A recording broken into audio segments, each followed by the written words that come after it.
Hello, and welcome back to the channel. Well, I've been talking about this all summer, and boy, did I not understand how much work that would be when I decided to do it. But iPadOS 18 is finally here for iPadOS users. Now, there's a few ways you can look at this release. You could say it's a big release because there are a lot of new features. You could say it's not a very big release because there's not much as far as iPad specific features. Or you could say it might be a big release because of whatever impact Apple Intelligence will have when it launches later this year and throughout the next year. Speaking of Apple Intelligence, we're not going to talk about that here. There are no Apple Intelligence features in iPadOS 18.0. Those are coming in 18.1, which will probably launch next month, and we'll talk about those then. But for now, what I want to do is go over the major new features in iPadOS 18, and then talk about my thoughts and how I feel about this release overall as someone who uses an iPad every day. So with that, let's go ahead and jump right into it. Here's the compatibility list for iPadOS 18.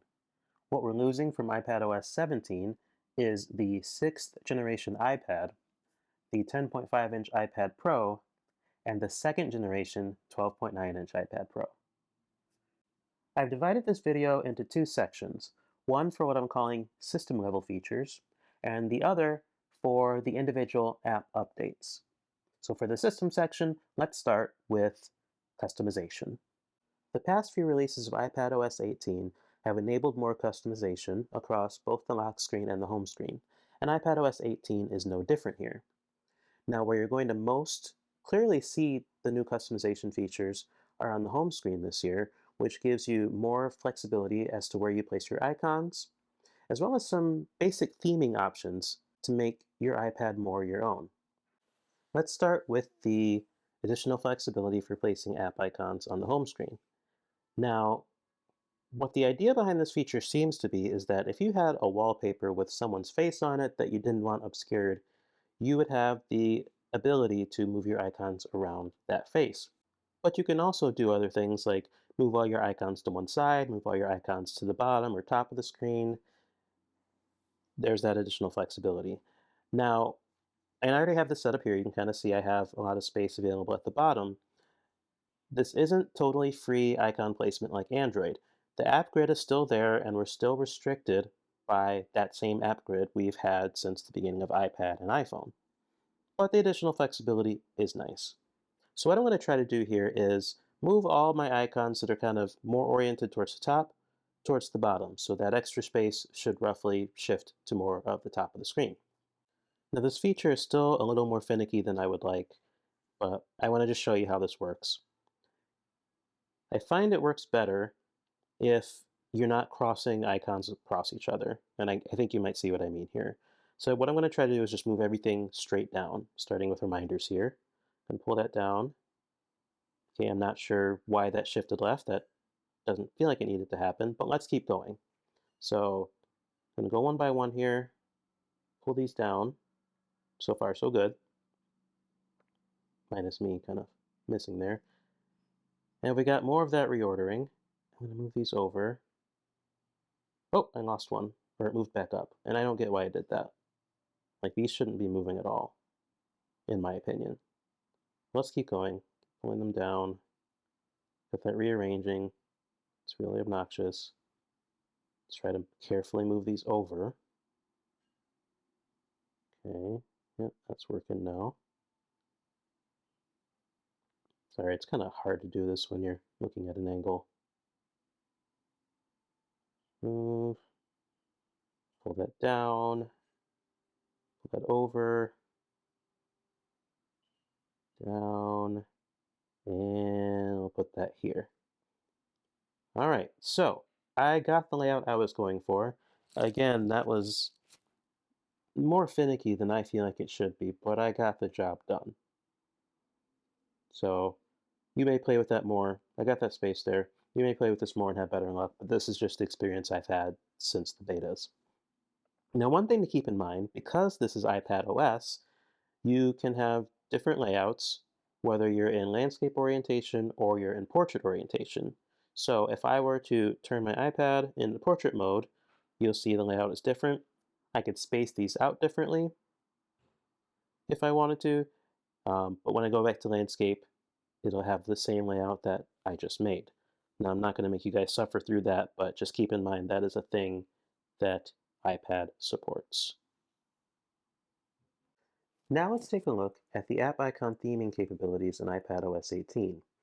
Now, I don't know that I would go as far as calling this feature controversial, but I don't think it has landed as well as Apple may have hoped. And quite frankly, most all of the screenshots people have shared over the betas of these themed home screens have looked terrible, in my opinion. And I don't know if that's because of something Apple did or if it's just inherent to this feature. I know Android has something like this for Material U, and I've also thought those look terrible, so maybe it's a me problem. Regardless, you guys may be able to do better with your wallpapers and your color selection. I certainly hope so. So how does it work? What I'm going to do is go into jiggle mode. I'm going to tap the edit icon, and you'll see there's a new option for customize, which brings up this little panel from the bottom and gives you some different options for your icons. First, we have light mode, which is what I'm in now, and the icons are just as they normally are. If we go into dark mode here, we get this dark theming on our app icons, which is new. And developers are able to supply their own dark icons, dark themed icons. But what's nice is if the icon is simple enough, the system is actually able to generate dark icons for really simple app icons, which is nice if the developer chooses not to participate or takes a while to participate. The third option would be automatic, and this is what I normally keep my iPad in because I like light icons during the day and I like dark icons at night. The fourth option is the tinting option, and you'll see here we have the system has decided that silver is the appropriate tint here for whatever reason, but we have these sliders at the bottom that let us change that tint. So let's start here. I'm going to make this a little more green. I'm going to slide over this top slider to the green. Let's make this a little bit darker. Hopefully you can see this, but now my icons and my widgets have this green theme on the primary elements. Let's try to make it more blue. Actually, you know what? Let's make it more, I guess, pink, red, I don't know. Same thing. Honestly, this looks a little bit better in my opinion. You get the idea of your theming options here. And another cool thing is there's a picker here in this upper right corner, for lack of a better word, but it lets you pull out colors from your wallpaper. So if I choose this dark blue, you'll see the tint has changed to that specific shade of dark blue. So you have some flexibility here, even in your color selection, which is nice for those of us who want those theming options. So we'll go back to automatic here because, again, that's where I like to stay. Now, one of the, I'll be honest, stranger options to me is in the same panel, you have an option between small, which is what I have set here, app icons, and large app icons. The benefit of the larger app icons is it gets rid of the name of the app underneath the icon, which you could very strongly argue is no longer needed, but I'm not really sure about this. I think it maybe makes a little more sense on the iPhone than it does on the iPad, but it is a feature that is there. So if you're a heavy user of widgets, you're going to like this next feature because you no longer have to go to the widget edit panel to change the size of a widget that you've already placed on your home screen. You can do this right in line in a couple different ways. First, if I tap and hold on my calendar widget here, you'll see at the bottom here, I have icons for the different sizes the widget supports. So if I pick the next one up here, you'll see the widget resizes to what I'm going to call medium size. And if I pick the other one, it goes back to the way it was. Another way you can do this is by going into the jiggle mode, and you'll see we have this little handle on the edge of the widget, which lets me, if I can get it right, slide over, makes it larger, slide down, gives me the larger view. And it totally jacked up my app icon layout, but the feature did work. Let me make it smaller again. And there it is. So still some work to be done there, but I'm going to say this is still a positive. The last thing I want to focus on from the home screen is biometrically protected apps and hidden apps, which kind of go together. I know there were workarounds that use shortcuts if you wanted to put an app behind Face ID or Touch ID. Well, now this is built into iPadOS. So let's take a look at that. I want to pick the podcast app here to work with. I'm going to tap and hold, and you'll see in the context menu, I have an option for requiring Face ID. In this case, because it's an iPad Pro, it would be Touch ID if you were using another iPad without Face ID. So I'm going to say require Face ID. I get this prompt that confirms that I want to require Face ID, and I do. I'm going to go ahead and do that.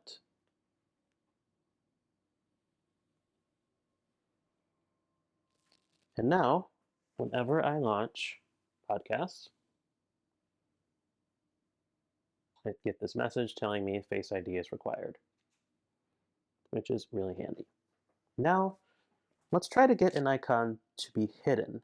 If you've looked into the app library yet, you'll know that at the bottom of app library, we have this hidden folder, which looks the same whether you have 100 apps in there or no apps in there, which is a way to, I guess, try to prevent people from knowing that you have hidden apps, or apps hidden rather. I tap on that. I have YouTube hidden there right now, but if you had nothing in there, it'd be the same. So let me try to hide an app. And for some reason I haven't figured out yet, this doesn't work for every app, especially the system apps. So let me pick this game here. Okay, so I get this message that says, it's a modified version of the other message that says require Face ID or hide and require Face ID. You can't hide an app without also requiring biometric authentication. So I'm going to say hide and require Face ID.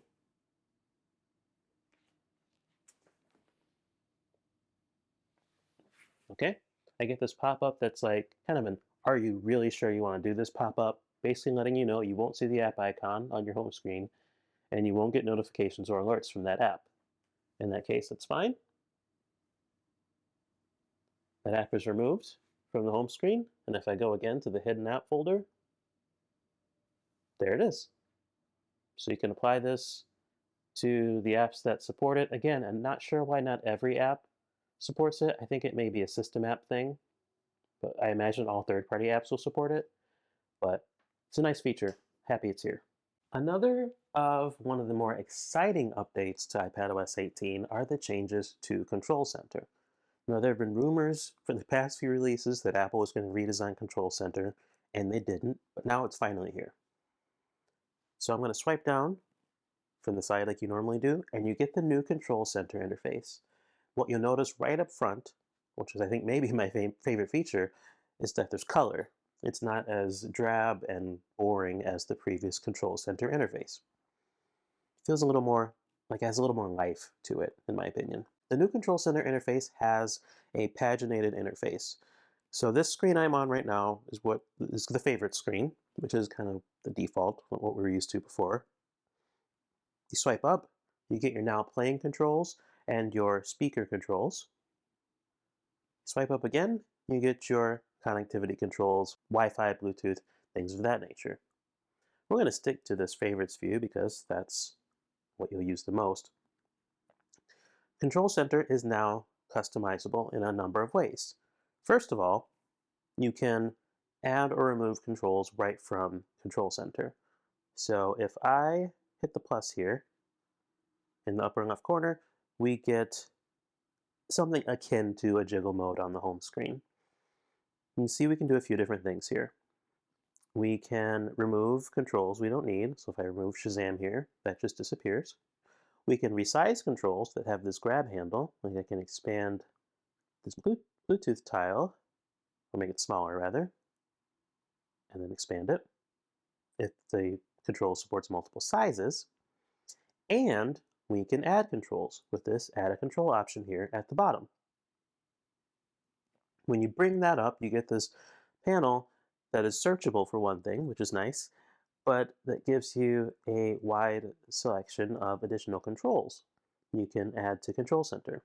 Now you notice I skimmed by agenda, which means yes, third-party apps are finally able to contribute controls to Control Center, which you'll be able to add. So if I wanted to add this control here, it gets placed on the bottom. And you can have multiple pages of your favorite controls as well. So if I were to find one that'll expand, if I expand the now playing tile, oof,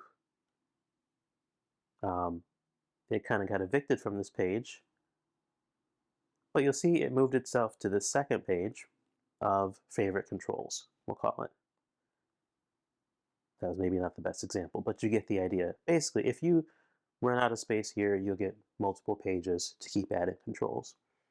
I'd argue that makes this whole thing maybe a little less convenient if you have a ton of pages of controls, but it's nice the option is there. Another system-wide feature that iPadOS apps can take advantage of is a redesigned and customizable tab bar. So I'm showing you the TV app here as an example, but we have this redesigned tab bar here at the top, which looks nice. But say I want to edit or add something to this. Well, now I have the ability to do so.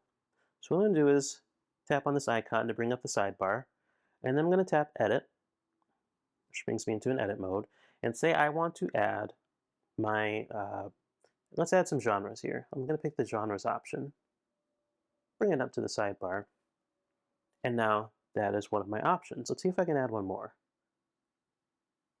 Disney Plus. There we go. Expands that as well. Then I'm going to hit Done.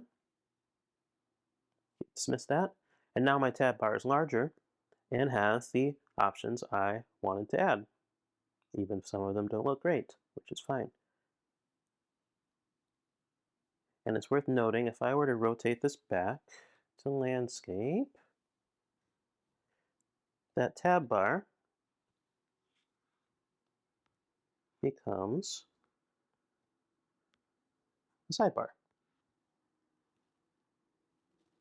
which would make more sense in landscape. Bring it back, we get the tab bar back. So apps are available to take advantage of this if they choose, and I think us iPadOS users will win from that because of the additional customization options. Document-based apps that are compiled against the iPadOS 18 SDK will get opted into this new document browser UI, which really freshens things up for an interface that hasn't changed in a few years. Now, I'm not able to test this or show you this because I would need apps that are compiled for iPadOS 18, which I don't have access to right now. But I would expect at least Apple's own apps to support this around or shortly after the launch of iPadOS 18. Game mode is a new feature in iPadOS that I believe is already in macOS. But the idea behind that essentially is that when you play a game, the system will recognize that and assign more resources to that game, minimizing background activity so that the game can have the optimal performance it can. If you're using Bluetooth controllers, which you probably are for more heavy-duty games, or Bluetooth headphones like AirPods while you're playing your game, the sampling rate will also be increased, so those peripherals will be more responsive. So this is all positive for the avid iPad gamers to get better performance out of their games. So now we can transition to the individual app updates. As we know, Apple doesn't support updating apps outside of system updates, so a lot of what iPadOS updates are app updates. But this year we have a few exciting ones. After years and years of complaining and not using third-party apps and not using Spotlight for calculations, iPad users finally have access to a native calculator. There's been a lot of speculation as to why Apple took so long to put a calculator app on the iPad. I think a big reason is this. Now, look at this and tell me this doesn't look ridiculous. See, a calculator is one of those class of apps that doesn't need to be full screen. And unfortunately, iPadOS doesn't give you a way to make apps that don't default to a full screen interface, which for the most part is good, but in the case of a calculator, it feel like it never wants to be this big. So that was part of the reason why it took so long, in my opinion. It's hard to get past the fact that this is kind of ugly, but it gets better. So let's start with what are the features of this calculator. So this is the basic view that you open to. We have this calculator button on the side. I tap that and I get the different modes that it supports. So if I go into scientific calculator, things start to look a little better. The space is more utilized as you would expect. You have a variety of different operations you can perform here. This is pretty good. I'm going to skip math notes for a minute and go into the unit conversion. So tap that switch there. And now I'm in the unit conversion function. For example, it seems to default to currency. So I could go between the US dollar and the euro.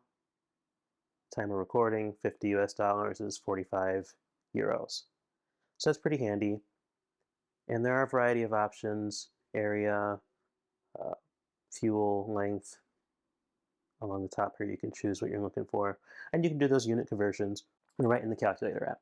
And of course, it's a good iPad citizen in that it supports split view and slide over. There's also, of course, you tap on the sidebar there, you get a tape, a running list of your previous calculations that you can access here, which is nice, a nice way to take advantage of the space as well. But now let's get to the most exciting feature, which is Math Notes. So Math Notes is this really cool feature that takes advantage of the handwriting recognition in iPadOS and machine learning to let you write out equations that the system can recognize and then solve them right in line in your handwriting. I feel like this is probably a bit of a show-off feature for Apple, just showing off how good all of this tech is, but it is really cool, so I'm okay with them doing that. So let's start with something simple. Let's do a simple equation.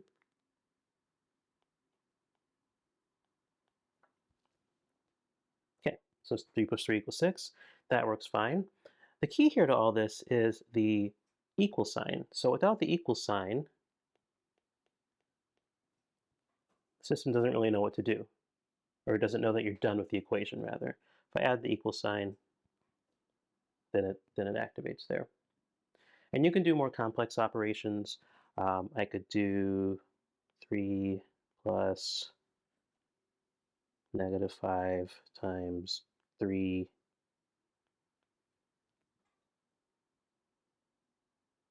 Right, and that gives me -12. So it understands order of operations. Probably wasn't the best example, but you get the idea. It's not just basic addition and subtraction. But what's really cool to me is the graphing features. So let me show you an example of this. So I'm going to use the slope-intercept equation. So we're going to say y equals 3x plus 5. And the system has recognized, I guess, that this is an equation that can be graphed. Otherwise, you can hold the equal sign and get the same thing. I'm going to say insert graph. And then it creates a graph of the equation I just put. And what's cool is it updates live too. So if I were to simply add a minus sign here, you see the graph flips because it's heading in the other direction. So I could see this being useful for people still in school who are still doing math actively, or for someone who just needs a scratch pad for some equation they're trying to figure out. This could also be helpful there too. And as you might imagine, because this is an Apple Notes-like interface, if I switch to Notes, I now have a Math Notes section at the top of the folder screen, which will give me access to my Math Notes with all the same capabilities. In fact, if you want to just use Math Notes in the Notes app, you could do that too. You don't even have to go to the calculator. There are a lot of good new features in Apple Notes this year, which is always good because I've probably said this before somewhere, but these days I feel like the killer app for iPad isn't Safari anymore. It's really Apple Notes. There's a lot of good technology and innovation in the Notes app, and I always recommend if you're looking for a good note-taking app, start with Apple's Notes. It's way more capable than you might think for a built-in app. What's probably the highlight new feature for iPadOS 18 is Smart Script. Now what SmartScript does is uses the iPad's handwriting recognition combined with machine learning to analyze your handwriting and adjust it, straighten it, clean it up a little bit without making it unrecognizable. It still looks like your handwriting. So how do you get to SmartScript? Well, if you go into the Apple Pencil palette and you tap on the three dots, there's an option here that says Auto Refine Handwriting. Now, this was off for me by default, but may have changed over the betas. So if it's not working for you, go in there, look for that option. So now let's try this out. So I'm going to go ahead and type a quick sentence.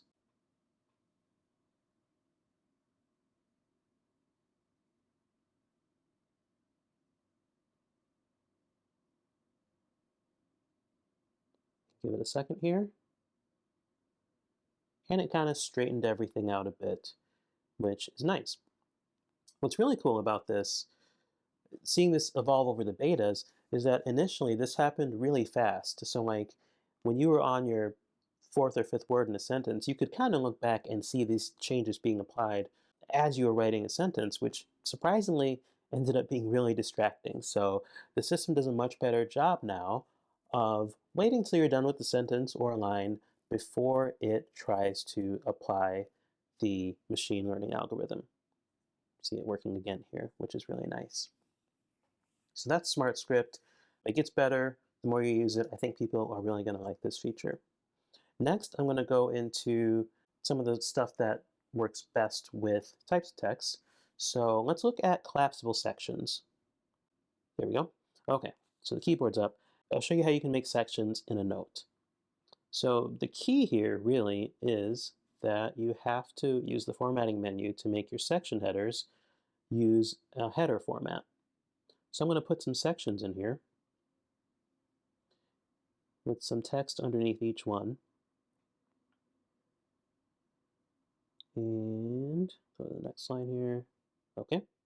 And now what I'm going to do is highlight my section, go up to the formatting menu, and type heading, and make it a heading. And you'll see next to the section text, I have a disclosure arrow, which shows me this is now a collapsible section. So if I tap on that, the text under it goes away, and tap it again, it comes back.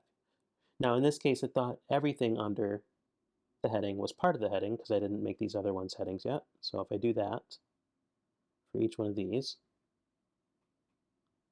and now I have 3 collapsible sections. And I could collapse them like this. For some reason, it doesn't like that this YOLO text. I don't know what it doesn't like about it, to be honest. Maybe this is a bug. Anyway, the other 2 sections worked like it's been working over the beta for me. So you get the idea about collapsible sections. Next, I want to get into highlighting. So now you should have the ability, in the formatting menu, to highlight text. So in this case, I'm just going to highlight this 3, but you would highlight sections of text you've typed to call out key ideas or whatever you want to call out. And again, that lives in the formatting menu. You had, I think, 5 different options there. I'm not sure why it's limited to those colors. Hopefully that extends in the future. But that's what highlighting would look like under Apple Notes. Now I want to try the live text transcribing. All right, so now let's go into the attachment menu. I'm going to tap on record audio, and I'm just going to start talking once I hit record. And so far we get the familiar voice memo-like interface, but you see in the upper right corner, I have what looks like a transcription icon. And as I keep talking, you can see in this example that I recorded before, that as I'm talking, it's actually transcribing.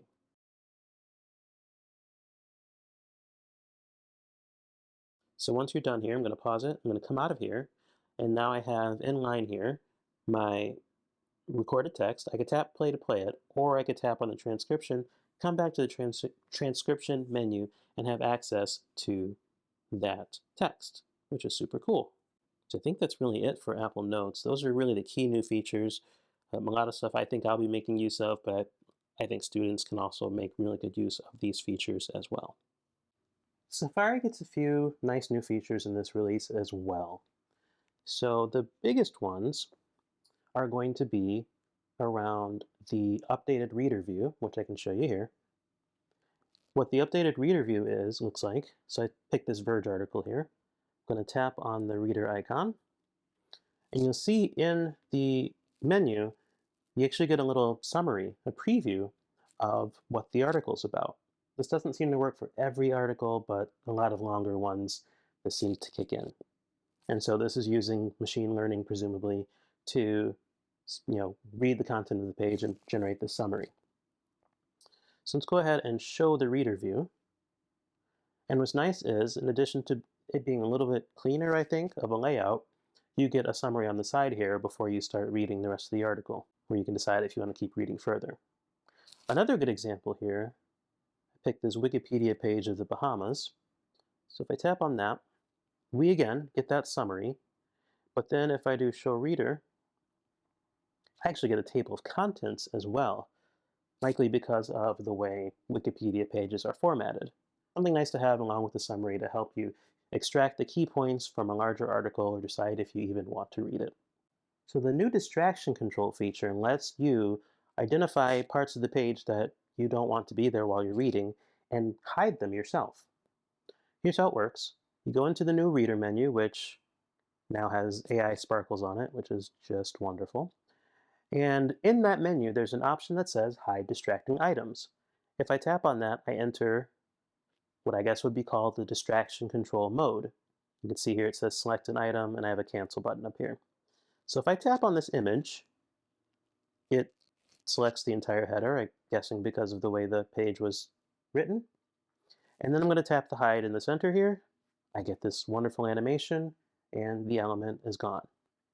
If I want to bring it back for whatever reason, hit done to come out of this, I'll go back. Now I have this little eye next to the reader menu.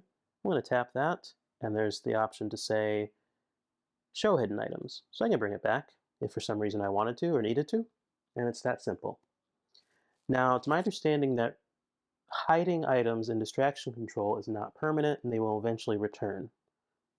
But anything that kind of helps tame the pop-up driven mess that the web has become, I think is a good thing. So iPadOS brings us another new app, although this isn't particularly new, it used to live in settings, but we have a first-party passwords app. In previous releases, there was a password section in settings, which was a front end for iCloud Keychain and a way for you to interact with that. Well, now with iPadOS 18, that gets pulled out of there into its own app that is front and center for everyone and will hopefully spark some curiosity, encourage people to use it. So let's go ahead and take a look at the new app. It's of course protected by whatever your authentication method is, Face ID or Touch ID. And you get this interface. So on the left-hand side here, there are these sections. There's your All section, which you might imagine shows everything in the Passwords app. If you had any passkeys set up here, there's a section for that. If you're using this for your two-factor authentication codes, that has its own section. Wi-Fi passwords, again, pulled right in from iCloud Keychain. I didn't set those up. There's a security section, and that will contain any kind of warnings about if your passwords have been breached, or in my case, if you've used a really stupid password for a demo, then it tells me I have an easily guessed password. And then, of course, if you're deleting things, those will end up in as recently deleted before eventually being permanently deleted. So giving you a chance to recover them if you did it on accident. Now underneath here, there's a shared section that allows you to set up groups where you can share passwords with other people. So for example, I set up a family group with just myself, and I'm sharing my one password that's in here with that group, but I could obviously add other people, and then they would have access to it. So there's a facility there for sharing passwords, which is nice for families or for people you just want to make sure have your passwords or have access to them.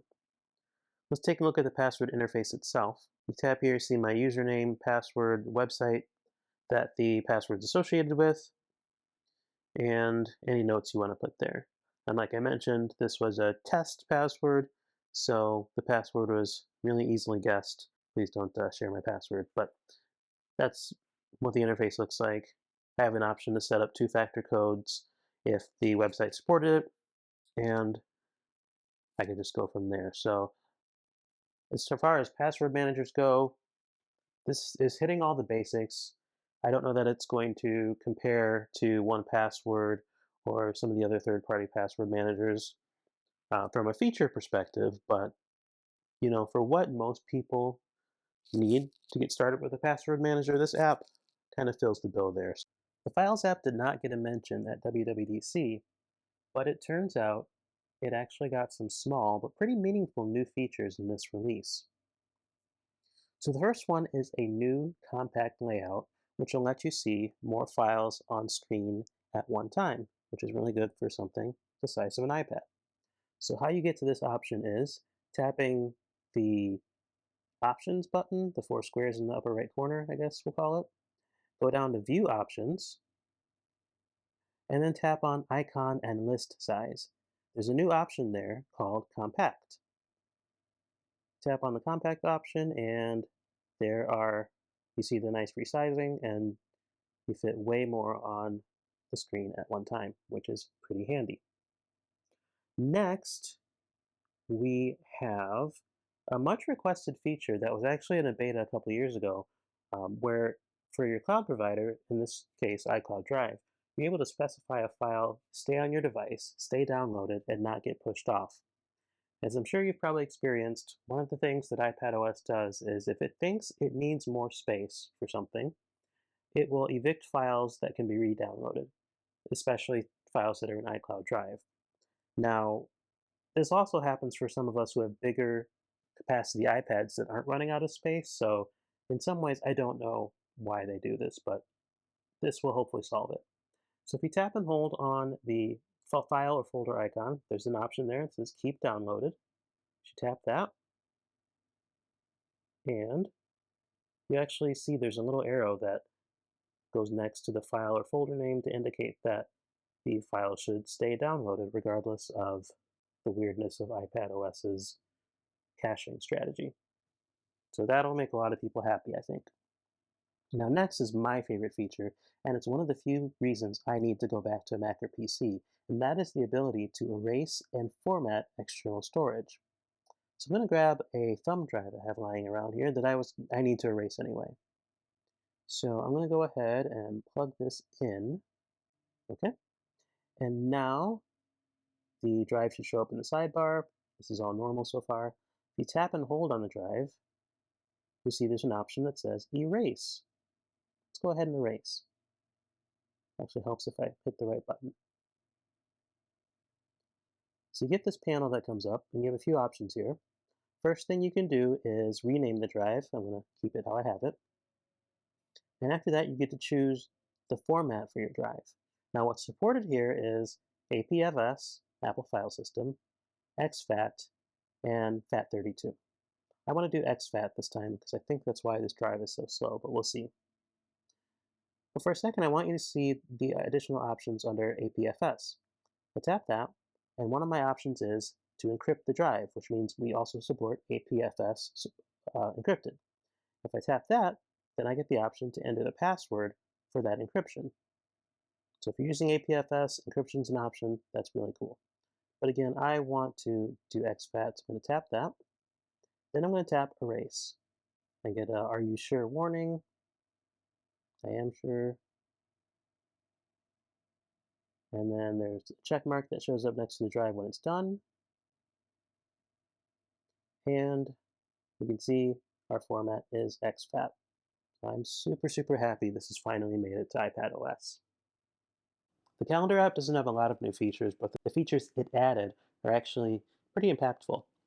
So the big change to calendar this year is that it now integrates with reminders, which back in the day on the Mac used to be how it was in iCal. So what does this mean? So you can see at the top here, I have some reminders that are set to be due today, and then I have one all-day calendar event that is also due today. So I can tap on the reminders, and you'll see in the sidebar here, I get the information about the reminders, at least basic information.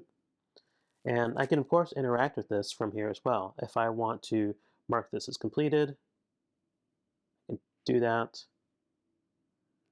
and then it's marked as completed. If I want to edit this reminder, I can do that from here as well.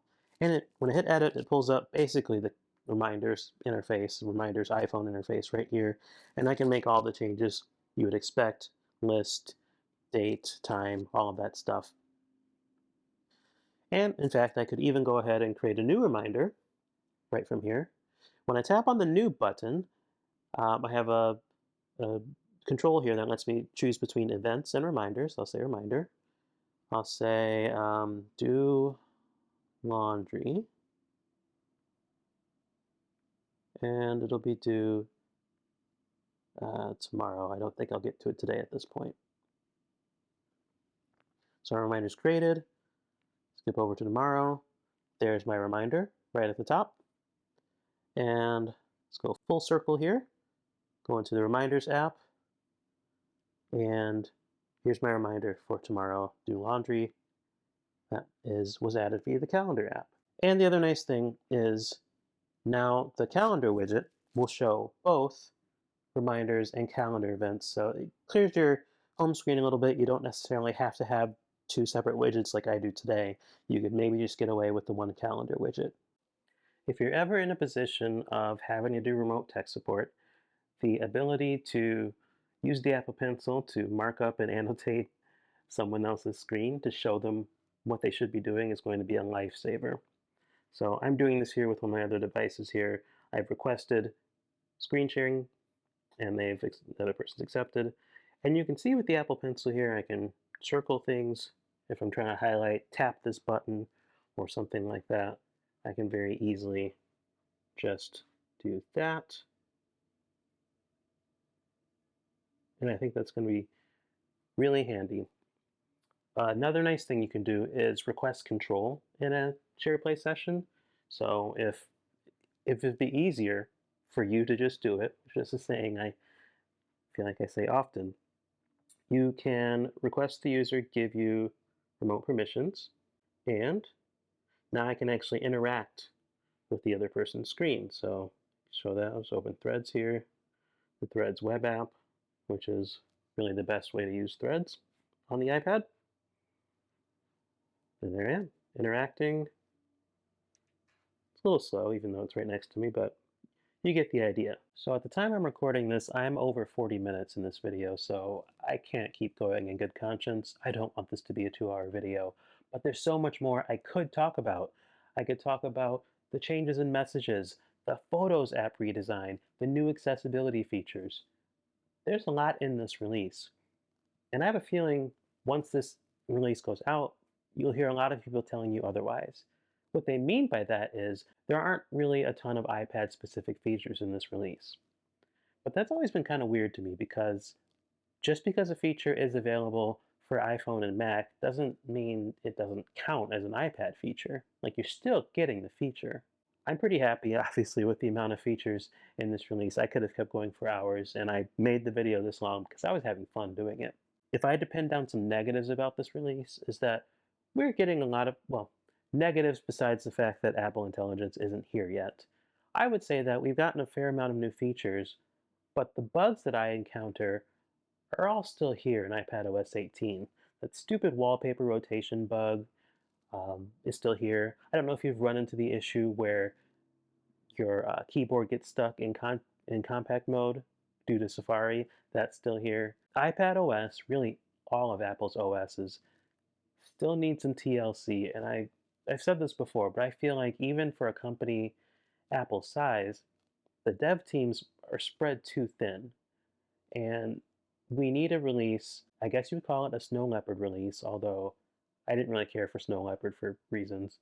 But a bug fix release would be nice to address some of these small paper cuts across all of their OSs. iPadOS 18 is a pretty solid release. It's not revolutionary. Not every release of everything needs to be revolutionary. I'm okay with that. Continued improvement is great and shouldn't be looked down upon. So with that, in the chance you made it to the end of this video, thank you so much. I wish I could give you something. If you could like the video and subscribe to the channel on your way out, that would help me out a bunch. Make sure you follow me on social media. I will have more to say about iPadOS 18 at slatepad.org, where I'm writing about iPad and post PC news. And with that, I'll catch you in the next one. Thanks a lot.